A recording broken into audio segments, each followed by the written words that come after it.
What's good, everybody? It's me again. So today's video, I wanted to talk about protein intake and go over some signs and symptoms that may occur if you take too much protein, and just talk about protein in general because I think it is a pretty important topic. So the first question I'm going to answer is, how much protein do you need per day? Now, this is going to depend on your weight, your height, your activity level. Activity level is a very important factor. But for the average person, if you're about 100 pounds, roughly 30 to 35 grams of protein per 100 pounds. So if you're a 200-pound male, it's roughly about 70 grams of protein.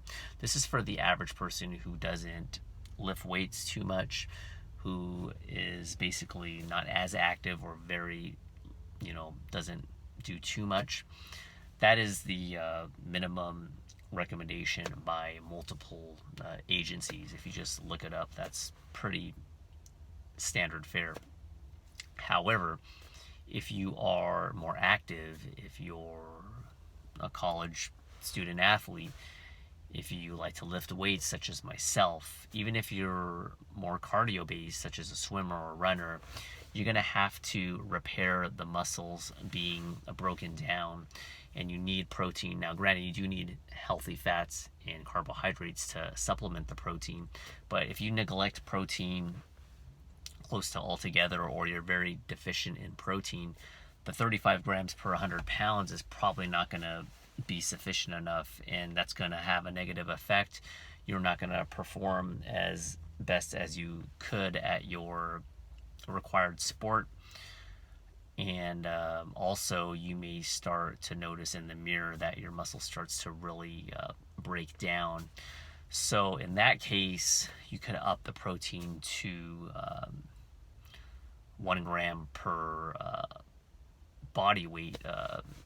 So 100 pounds, 100 grams of protein, or at least 80 to 100 grams per 100 pounds.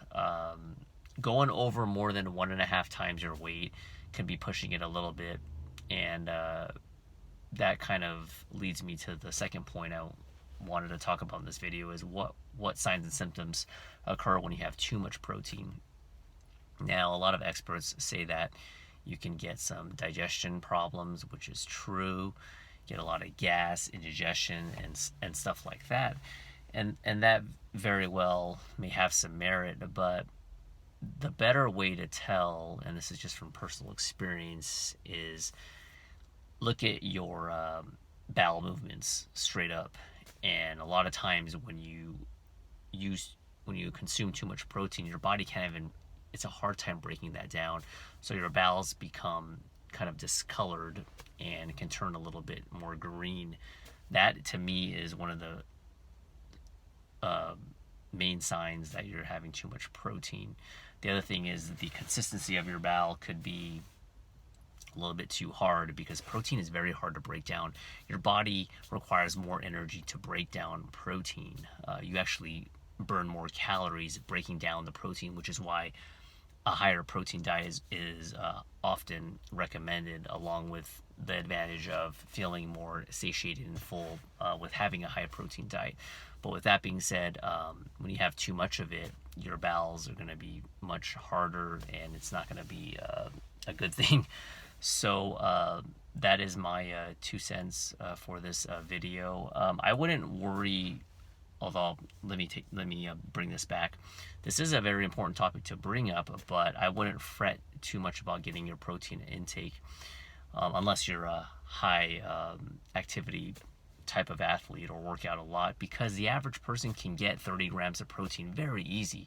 You eat like one chicken breast, you may not even try to get in your protein intake, and you're going to hit your protein limits. And there's a lot of people that are out of shape and not healthy, and protein is the last thing that they need to worry about. Their protein intake is probably, without even trying, they probably sit around, have a burger that's like 30 grams.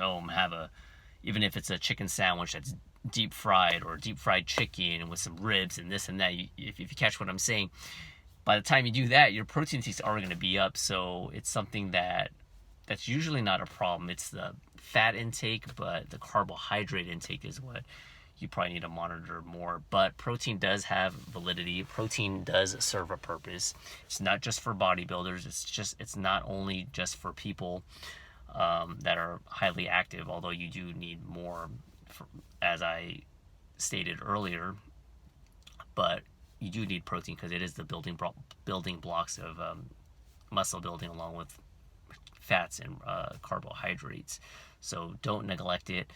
It's a little bit of trial and error, but if you are active, I would try to get some lean protein in every meal, and by doing that, you'll probably hit like 70-80 grams without even trying. And then you can assess your body, see how well you're performing, or if you're not performing that well, look in the mirror, use the mirror as a gauge.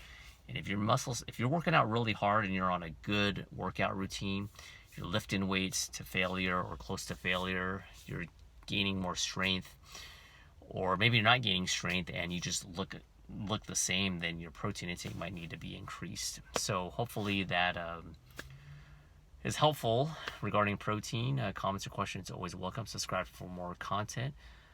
2 to 3 new videos per week, health and fitness related, and I'll talk to you later. Bye.